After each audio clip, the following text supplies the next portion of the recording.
ایک بہت عام سوال ہے جو کہ تقریباً تمام والدین سردیوں کے موسم میں پوچھتے ہیں، کیا بچے کو مچھلی دینے کے بعد دودھ دینا چاہیے؟ کیا مچھلی دودھ اکٹھے دے سکتے ہیں؟ اور اگر مچھلی بچے کو کھلا دی ہے تو کتنی دیر کے بعد ہم بچے کو دودھ دے سکتے ہیں؟ میرا نام ہے ڈاکٹر رضوان گور۔ آئیے آج ہم بات کرتے ہیں مچھلی اور دودھ کے اکٹھے دینے کے بارے میں۔ یہ ایک کامن بلیف ہے کہ اگر مچھلی کے ساتھ دودھ دے دیا جائے یا مچھلی کھانے کے فوراً بعد بچے کو یا بڑے کو دودھ دے دیا جائے تو اس کی جلد خراب ہو جاتی ہے، اس پر سفید نشان یعنی پھل بیری ہو سکتی ہے یا فوڈ پوائزننگ ہو سکتی ہے۔ یہ نسل در نسل چلنے والا ایک موما ہے یعنی متھ ہے جو کہ تمام جنریشنز میں چل رہا ہے اور اس کے بارے میں آگاہی لانا بہت ضروری ہے۔ سب سے پہلے ہم بات کریں نیوٹریشن کی، فش کی اور ملک کی۔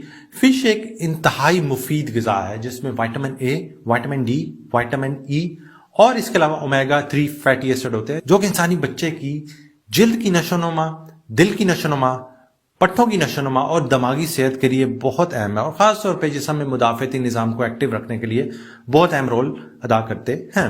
اسی طرح ملک کے فوائد سے کس کو معلوم نہیں، ملک کے بھی بے تحاشا فوائد ہیں۔ کچھ لوگ یہ خیال کرتے ہیں کہ اگر دودھ اور مچھلی کو اکٹھا دیا جائے یا آگے پیچھے کم وقفے سے دیا جائے تو بچوں کا، بڑوں کا پیٹ خراب ہو سکتا ہے، ان کو فوڈ پوائزننگ ہو سکتی ہے۔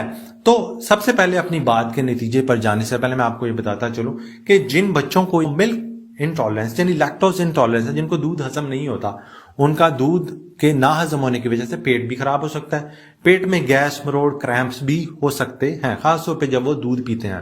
اور دوسری سائڈ پہ زیادہ تر بچے فش کو بڑے اچھے طریقے سے ہضم کرتے ہیں، لیکن بالکل ایک مائنر سی پرسنٹیج ہے جس میں فش سے الرجی بھی ہو سکتی ہے۔ فش سے الرجی کی علامات کیا ہیں کہ جسم پر ریشز یعنی دانے، یعنی خارش والے دانے جن کو آپ ترپھڑ کہتے ہیں، وہ نکل سکتے ہیں، یا ارٹیکیریل ریش ہے وہ ہو سکتا ہے، یا پھر ان کا پیٹ بھی خراب ہو سکتا ہے۔ تو فش الرجی ایک الگ چیز ہے اور لیکٹوز انٹالرنس یعنی دودھ سے انٹالرنس یعنی اس کو ہضم نہ کرنا ایک الگ چیز ہے۔ جب فش اور دودھ اکٹھے لیے جاتے ہیں یا پھر تھوڑے تھوڑے وقفے سے لیے جاتے ہیں تو ان کے درمیان میں کوئی کیمیکل ریئیکشن نہیں ہوتا جو کہ جسم میں تمام نظام کو یعنی ڈائجسٹو سسٹم کو خراب کر سکے۔ تو ان کے دوران کوئی ایسا ریئیکشن نہیں ہوتا، نہ کسی ریسرچ میں، نہ کسی آرٹیکل میں، نہ کسی لٹریچر بک میں یہ مینشن ہے کہ ان کے درمیان میں کوئی ریئیکشن ہوتا ہے جو کہ جسم کے لیے نقصان دہ ہوتا ہے۔ لیکن اگر کسی کو فش سے الرجی ہے تو وہ فش ویسے بھی نہ لے، اور جس کو لیکٹوز انٹالرنس ہے جس کو دودھ ہضم نہیں ہوتا وہ دودھ کو بھی نہ لے۔